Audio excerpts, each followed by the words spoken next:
time has finally come to talk about Relentless Frontier, a game that I was provided a code for by the man himself, Bridgeburner, over at Hellforge Studios, working on Age of Hell and many more. I was disappointed in myself to have to tell him that I did not get a video out for a while now. I have had the game since before it released into early access. For many reasons, on top of other schedules, life, and so much more, it has been very challenging to get this video out, to get this video made, and to just discuss this game. I have been very publicly positive about it on many occasions. Everyone involved is awesome. Everyone involved made an amazing product. But man, has it been hell to just somehow make what is seemingly a very simple video. I played the game. I did not have enough time to play the game from beginning to end and get my thoughts out during the allotted time that I had.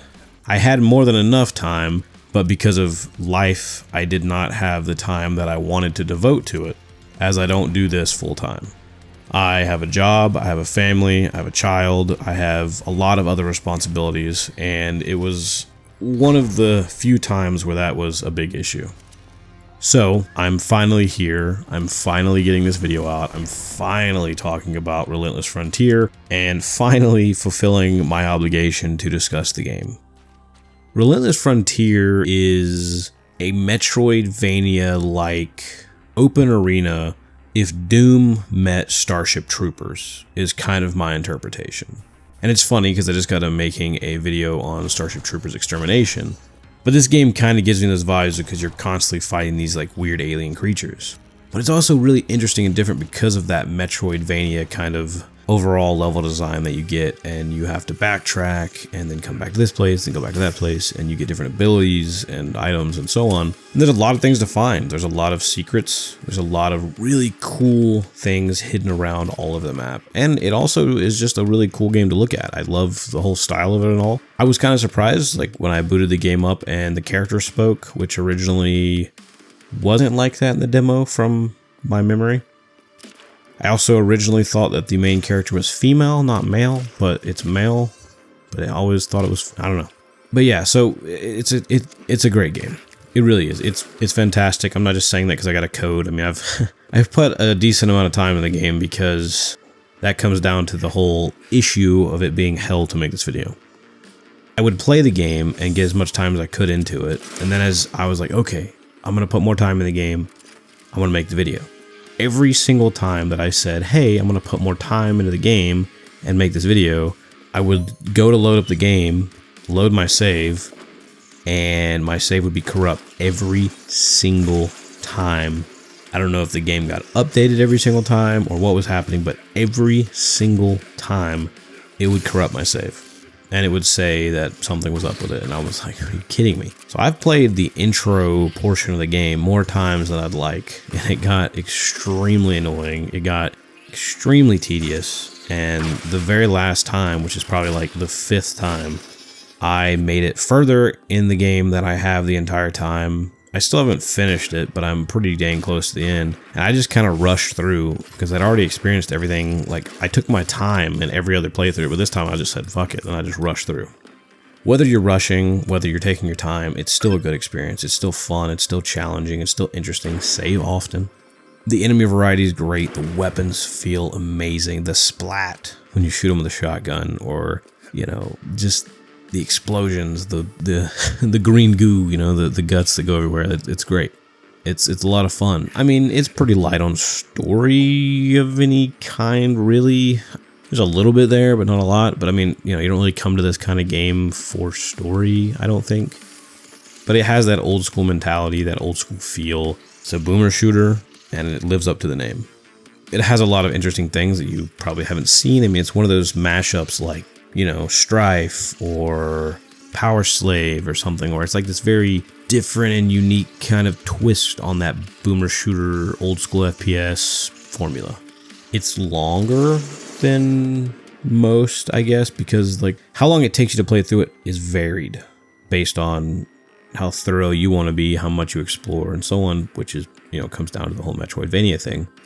But I think being able to explore so many nooks and crannies of the world and each of its locations and areas and each level is something that gives it a really refreshing and interesting take that makes it, you know, a one of a kind in the FPS space, one of the kind in the boomer shooter space, and something extremely unique that you need to keep your eyes on for later episodes and full release.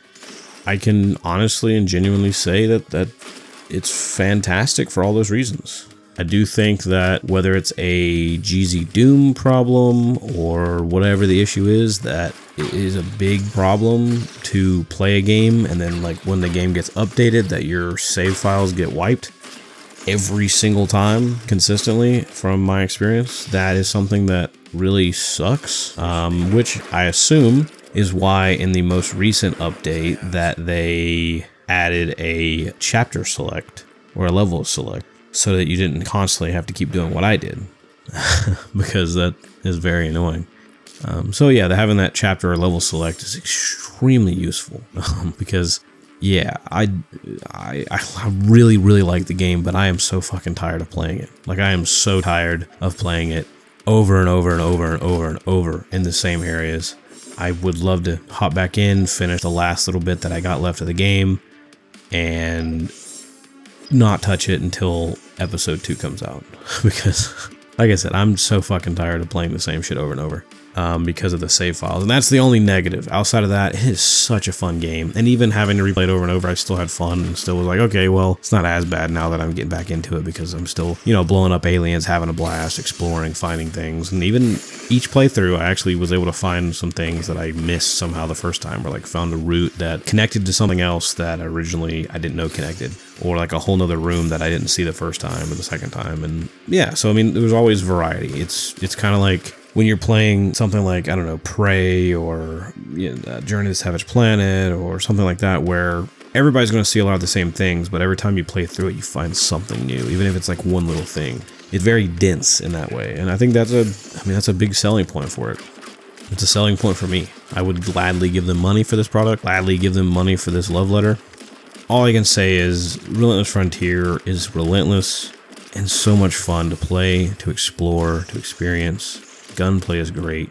Gameplay is great. The movement, the abilities, it's fast, it's frantic, it's badass. It's a great time, and I can't wait to see more. It's fantastic. There's not a whole lot of negatives that I can say outside of the whole save issues that I had. It's really good time. I mean, like I said, it's awesome. It really is. Congrats to everybody for getting it in early access. Can't wait to see more. Thank you, Bridgeburner. Looking forward to seeing more Age of Hell. That game's fucking cool. Thank you, guys. I'll see you next time. Thank you, Osh. Thank you, Medium. All of you have a great day. Fun stuff coming soon. See you later.